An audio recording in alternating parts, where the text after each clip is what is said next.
مسئلہ بیان کرتے ہیں میرے بھائیوں، ہمارے گھر میں جو عورتیں بیٹھی ہوئی ہے ان کا حق ہے، ان کو یہ مسائل پہنچانا چاہیے، ان کو یہ مسائل سکھانا چاہیے، اس کو بتائے کہ بھائی یہ مسئلہ ہے۔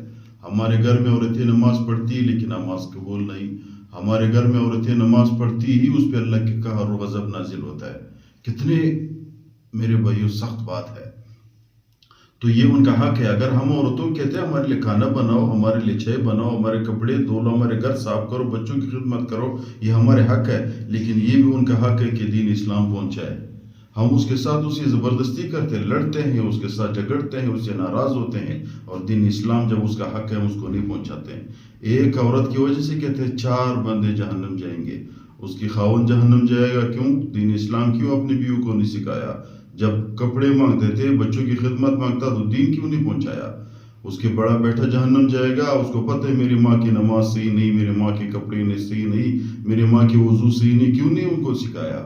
اور اس کے بڑا بھائی جہنم جائے گا کہ میری چھوٹی بہن سے میں خدمت لیتا ہوں اور اس کو دین اسلام کیوں نہیں پہنچاتا؟ اس کی والد جہنم جائے گا کہ بھائی والد نے کیوں اپنی بچی کو دین اسلام نہیں سکھایا۔ 4 بندوں سے پتہ کرے گا اللہ تعالیٰ کہ بھائی تم نے اس کو کیسے لا علم رکھا۔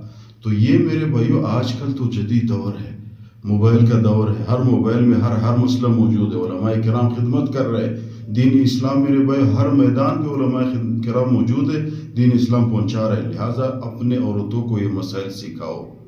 مسائل دیکھو، عورت کے لیے پردہ ہے، آیاتیں ہیں، قرآن سورۃ نور میرے بھائی قرآن مجید میں پورا کے پورے سے بھرا ہوا ہے۔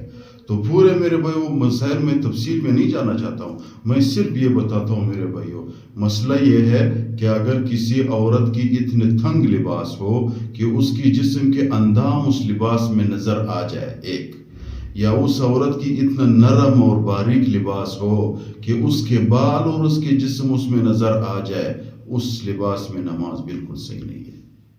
مرد کے لیے پردے کے الگ حکم ہے، عورت کے لیے پھر پردے کے الگ حکم ہے۔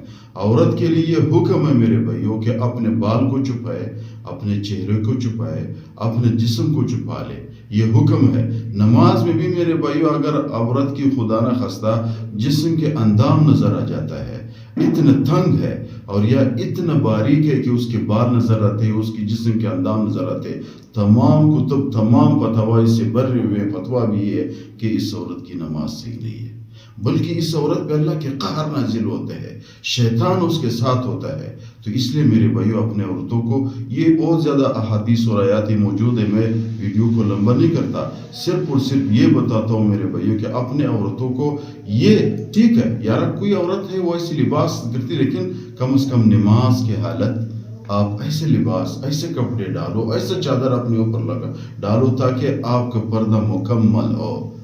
پہلے تو آپ عورت کے لیے مناسب ہے کہ بھئی ایسے لباس ڈالے کہ وہ ایسے لباس پہنے کہ وہ اسلام میں جائز ہو اور اسلام میں کوئی مانعت نہ ہو۔ اگر خدا نہ خواستہ گھر میں کوئی ایسے عورتیں ہوتی ہے، لڑکیاں ہوتی ہے، کرتی ہے، لیکن نماز میں خواہ خیال کرے، نماز کے لیے علیحدہ جوڑا ہونی چاہیے، نماز کے لیے علیحدہ چادر ہونی چاہیے، تاکہ اس کی کم از کم نماز تو جائز ہو، نماز کے دوران اللہ کی قہر سے وہ محفوظ رہے۔ آخر میں گزارش کرتے ہیں، ہم ہر دن آپ لوگوں کو ویڈیو پہنچاتے ہیں، ہمارے چینل سبسکرائب کریں، سبسکرائب میں آپ لوگوں کا نقصان نہیں ہے، ہماری حوصلہ افزائی ہو جائے گی۔